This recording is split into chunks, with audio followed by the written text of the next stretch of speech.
Hello friends and welcome to another episode of Cinetale. आज हम house of dragon के season 3 के episode 4 को रिव्यू करने जा रहे हैं। तो इसमें डेफिनेटली हम इसको एक्सप्लेन करेंगे और इसमें स्पॉइलर अलर्ट जो है मौजूद है। तो स्टोरी के आगाज़ में टम्बलटन के सीज से होता है, जो किंग्स लैंडिंग के करीब एक बहुत ही स्ट्रेटेजिक पॉइंट होता है और एक ट्रेड इंपॉर्टेंट जो है एरिया भी होता है। यहाँ पर हमें पहली बार ग्रीन्स की फ़ौज के जो जनरल हैं, यानी कि आर्मंड हाईटावर की असल ताकत और इसके इंतहाई खौफनाक जो वॉर स्ट्रेटजी है वो सामने नज़र आती है। लेकिन इससे बड़ा सरप्राइज़ जो है एलिसेंट के सबसे छोटे बेटे यानी कि डेरन टारगेरियन का बाकायदा इंट्रोडक्शन है। तो डेरन अभी तक मंजरनामे से बिल्कुल गायब था मंजरनामे से, लेकिन अब वो आर्मंड हाई टावर के ज़ेर असर जो है उसके इन्फ्लुएंस के अंदर रहते हुए मैदान जंग में कदम रख चुका है। डेरन की अगर हम पर्सनैलिटी की बात करें तो बहुत ही मासूम और रहमदिल किस्म का एलिमेंट्स उसके अंदर मौजूद होते हैं, लेकिन आर्मंड के जो भयानक इरादे हैं वो इसको बिल्कुल चेंज करने के लिए तैयार हैं। जब ग्रीन्स की फ़ौज जो है टम्बलटन के शहरियों पर जुल्म जो है ढा रही होती है तो डेरन का ज़मीर जाग उठता है, लेकिन आर्मंड उसे समझाता है और उससे रियलाइज़ करवाता है कि अगर उससे तख्त हासिल करना है तो उससे जंग जो है रतलस तरीके से लड़नी होगी और दहशत के ज़रिए जो है उसको अपना जो है थ्रोन हासिल करना पड़ेगा। तो यहाँ पे डेरन की जो पर्सनैलिटी है वो इंतहाई डार्क पर्सनैलिटी में कन्वर्ट हो रही है। वहाँ अगर हम रेनेरा की बात करें तो रेनेरा जो है आयरन थ्रोन पर बैठने के बाद ख़ुद को एक हम कह सकते हैं पॉलिटिकल जो है सीज के अंदर अपने आप को पाती है, जहाँ उसको जो है डिफरेंट पॉलिटिकल मैनूवर करने पड़ रहे हैं। टम्बलटन पर आर्मंड का कब्ज़ा जो है रेनेरा के लिए एक बहुत बड़ा सरदर्द बन चुका है, क्योंकि ये कैच 22 सिचुएशन है। क्योंकि टम्बलटन में रेनेरा के वफादार लोग मौजूद हैं और अगर वो ताकत यूज़ करती है, ड्रैगन्स यूज़ करती है और आग बरसाती है, तो इसका मतलब है कि अपने ही जो वफादार लोग हैं उनका कत्ल करना।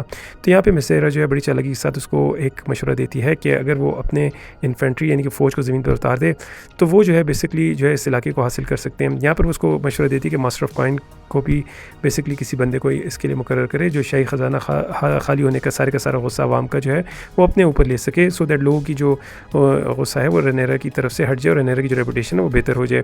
यहाँ पर एलिसेंट की अगर हम बात करें तो महल की दीवारों के पीछे एलिसेंट हाई टावर जो है वो शदीद रिग्रेट का शिकार है। उसे एहसास हो गया कि उसे अपनी ख़ानदान और बच्चों को किस तरह ड्रेडफुल आग में उसने धकेल लिया है। रेनेरा के साथ वो इंतहाई खुफिया मुलाकात ने उसको बताती है कि उसका जो सबसे छोटा बेटा डेरन जो है वो ओल्ड टाउन उसने इसलिए भेजा था कि वो अपने भाइयों की तरह रेथलेस और हार्टलेस ना बने, बल्कि वो जो आती थी कि वो जो है एक बहुत ही वाइस और इंटेलेक्चुअल बंदा बने। लेकिन यहाँ पर जो है उसको लग रहा है कि वो भी जो है इसी तरह रेथलेस बन जाएगा अपने भाइयों की तरह। इस दौरान कहानी में एक और बड़ा ट्विस्ट आता है जब उसकी बेटी जो है एलिसेंट हाई टावर की हेलेना जो होती है वो उसको पता चलता है कि वो प्रेग्नेंट है। और यहाँ पर एक प्रॉब्लम ये आ रहा है कि एक नया वारिस आने वाला है जो तख्त के दावेदारों में से एक नया दावेदार बन के सामने आ सकता है। तो ये स्टोरी भी आगे चलकर हमें मज़ीद क्लियर होगी। एगन की अगर बात करें तो एगन जो है इस वक्त जंगलों के अंदर फिर रहा है। वो जो है लारिस स्ट्रॉन्ग के साथ खुफिया सफ़र के दौरान जो है रॉक्स रेस्ट पहुँचता है, जहाँ उसको अपना सनफायर ड्रैगन मिलता है, उसकी जली हुई लाश मिलती है। जब वो उसके साथ लिपट कर रोने की कोशिश करते तो उसको लगता है कि सनफायर अभी मरा नहीं, उसकी आखिरी सांसें अभी भी जारी हैं। यहाँ पर कुछ लोग जो हैं उनको अपने साथ ले जाते हैं और एगन जो है वहाँ पर जो लॉर्ड्स होते हैं उनकी ह्यूमिलिएशन का शिकार हो जाता है और बहुत ही एक लो लेवल जॉब करता है और यहाँ पर जो है उसको बहुत ही ज़िल्लत से और ह्यूमिलिएशन से गुजरना पड़ता है। यहाँ पर हम बात करें डेमन की तो वेल के अंदर डेमन जो है उसका सामना अपनी बेटी रीना के साथ होता है। तो रीना जो है वो अपने ऑलरेडी जो है वो रूप बदल कर जंगल में घूम रही है। इसका सबसे ज़बरदस्त सीन हमें यहाँ पर नज़र आता है कि रीना एक तारीख गार से बाहर निकलती है और उसके बिल्कुल पीछे पहाड़ की ओर से अजीम और खूंखार ड्रैगन यानी कि शीप स्टिलर जो है वो नमूदार होता है। तो डेमन को अब रीना की इस कामयाबी का इल्म होता है, तो वो अपनी बीवी रेनेरा को हकीकत बताने की बजाय इस राज को छुपाने का फ़ैसला कर देता है, क्योंकि रीना की गलती की वजह से ही जेस की जो है पिछले एपिसोड में हमें जो है वो डेथ नज़र आई थी। तो यहाँ पर हमें नज़र आ रहा है कि टीम ब्लैक के अंदर भी रिफ्ट्स आ रहे हैं।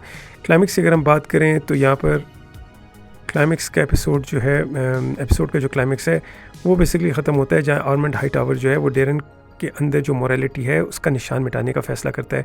वो एक मासूम शहरी को जिसकी फैमिली को जो वहाँ के जो बेसिकली फ़ौजी होते हैं उन्होंने उसकी इज़्ज़त को ख़राब किया होता है, तो वो अपनी बहन की हिफाजत की कोशिश करता है। तो यहाँ पर जो है डेरन के सामने इस सिविलियन को लाया जाता है और उसे हुक्म दिया जाता है डेरन को कि उसको अपने हाथों से कत्ल करे। यहाँ डेरन जो है वो कांपना शुरू हो जाता है, उसकी आंखों में आंसू आ जाते हैं, लेकिन वो उसको कत्ल नहीं करना चाहता। लेकिन यहाँ पर आर्मंड हाई टावर उसको कन्विंस करता है कि अगर उसको जो है अपना थ्रोन हासिल करना है तो उसको रुथलेस बनना पड़ेगा।